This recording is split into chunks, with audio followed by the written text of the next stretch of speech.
सच्चाई में अगर बगावत है तो समझो हम भी बागी हैं। एंकर प्रेम कुमार के साथ देखिए डीएस दादा हजूर न्यूज। हम दिखाते हैं अपने रिपोर्टर की ये खास रिपोर्ट।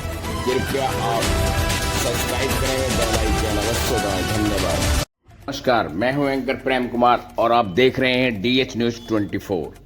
उत्तर प्रदेश के खोड़ा कॉलोनी से इस वक्त की एक ऐसी रूह कपा देने वाली खबर सामने आ रही है जिसने त्योहार की खुशियों के बीच पूरे इलाके में मातम और सनसनी फैला दी है। जहां एक तरफ पूरा देश त्योहार मना रहा था, वहीं खोड़ा कॉलोनी में एक बेकसूर हिंदू भाई सूर्य की बेरहमी से हत्या कर दी गई। वारदात इतनी खौफनाक है कि पुलिस प्रशासन तुरंत हाई अलर्ट पर आ गया। जानकारी के मुताबिक बकरीद के ही दिन सूर्य नाम के इस युवक को साजिश के तहत बुलाया जाता है और एक खौफनाक सवाल पूछा जाता है, क्या तुमने कभी बकरा कटते हुए देखा है? और इससे पहले कि सूर्य कुछ समझ पाता, बेरहमी की सारी हदें पार करते हुए चाकुओं से गोद कर उसकी दर्दनाक हत्या कर दी जाती है। त्योहार के दिन हुए इस जघन्य हत्याकांड के बाद से इलाके में तनाव का माहौल है और पुलिस बल चप्पे चप्पे पर तैनात है। इस पूरी खौफनाक वारदात का सच क्या है, धरातल पर इस वक्त क्या स्थिति है, सीधे रुख करते हैं ग्राउंड जीरो का। खोड़ा कॉलोनी से हमारे साथ जुड़े रहिए crime bureau chief Dilip Kumar और कैमरामैन चंद्रपाल के साथ। कह रहा है पुलिस प्रशासन के वो भी यहाँ पर आते हैं और साथ ही साथ इंदिरापुरम थाना और खोड़ा में जो सादाम नामक व्यक्ति उस नाम को इनकाउंटर में ढेर कर दिया है।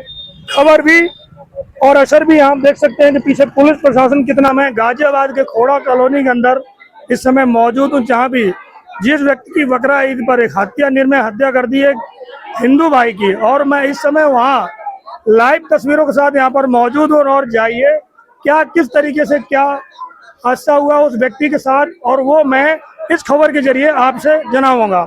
आइए मेरे साथ कुछ जो यहाँ पे कार्यकर्ता है वो मैं उनसे, आप थोड़ा मेरे साथ आ जाइए कैमरामैन को।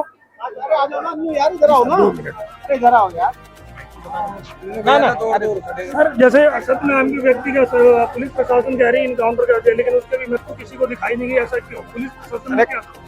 भाई पुलिस प्रशासन पर हमें पूरा विश्वास है और ये पुलिस सपा की पुलिस नहीं है, ये योगी महाराज की पुलिस है।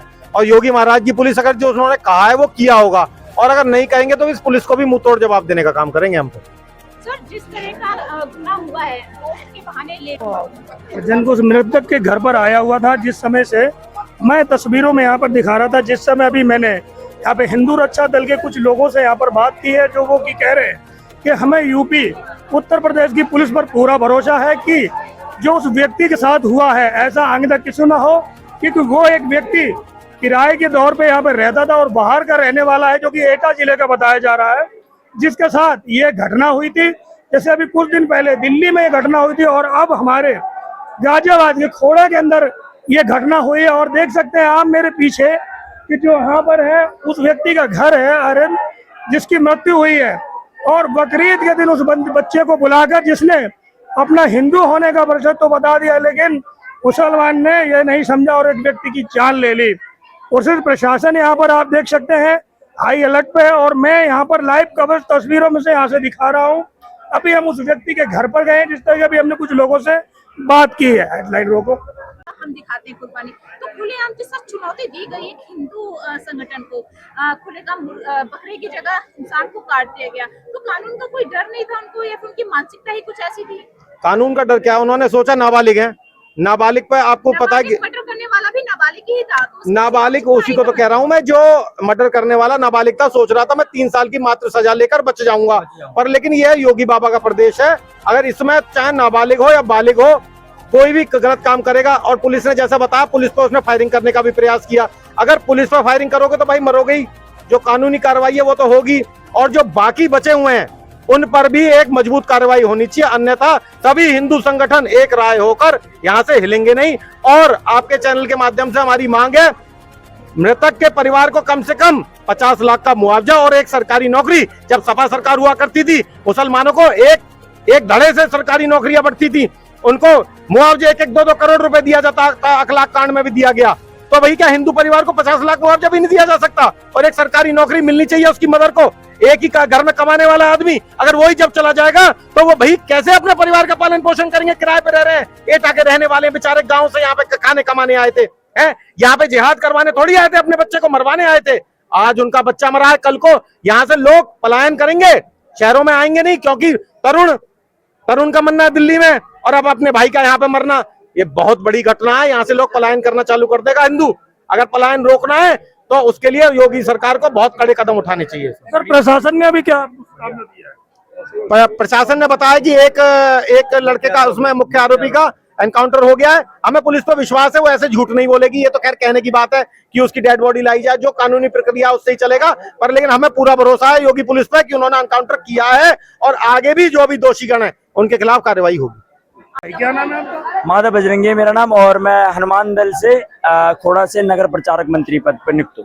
तो सर इतनी बड़ी जो घटना हुई है यहाँ पर खोड़ा के अंदर, और हम इस समय भी हमने जो तस्वीरों के जरिए देखा है, इसमें पुलिस प्रशासन ने बोला है कि हमने जो आसद नाम के व्यक्ति है उनको एनकाउंटर में ढेर कर दिया है। हाँ। उसके अलावा क्या आप लोगों की बात? सुनो मेरी बात को, अभी पिक्चर के क्या सीन होते हैं, अभी हमें पिक्चर में सीन चाहिए अपनी कि भाई साहब अभी एनकाउंटर 5-6 होकर रह गया है और बुलडोजर चलना है और मांगे पूरी करवानी है।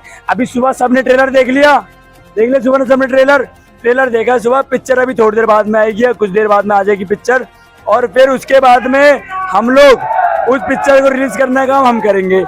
इन सब से एक बात कहना चाहता हूँ, अभी ये पूरा समाज कहाँ पर है? जालदार टोपी वाला और ऊंचे पजामे वाले समय कहाँ पर है?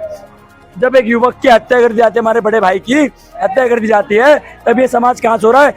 अभी सुनिए पत्रकार महोदय, आपके चैनल के माध्यम से डंके की चोट पर कह रहा हूँ ये बात को कि अभी जब अगर ये राशन की लाइन होती सबसे पहला मुल्ला नजर आता, ठीक है? हॉस्पिटल की लाइन होती सबसे पहला मुल्ला नजर आता, ठीक है?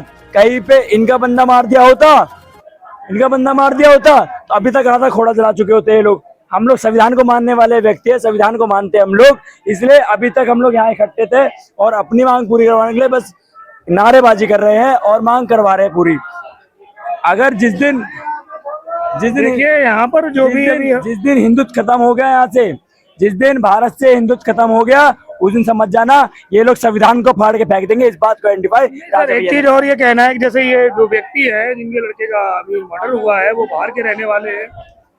ये बाहर के रहने वाले नहीं, ऐसा है यहीं रहता है। जब पुलिस इसके घर पहुंची, जब आरोपी घर पहुंची पुलिस, अब उसने वहां जाकर के बोला है कि हमने अपने लड़के को बाहर निकाला हुआ है। तो मेरा सवाल ये है कि बाहर अगर निकाल रखा है तो वहां पे करने, ये गली के बाहर में अपने करने क्या था? देखिए मैं खोड़े के अंदर मौजूद हूँ, जिस तरीके से लोगों के अंदर एक आक्रोश है वो देखा जाए तो एक तरीके से होना चाहिए, क्योंकि एक माँ का लाल गया है, एक भाई का भाई चला गया, एक बाप का बेटा चला गया। और इस खबर के जरिए से जो भी इस खबर को लाइव जहां तक देखे, एंड DH News 24, मैं दिलीप कुमार खोड़ा से, नमस्कार।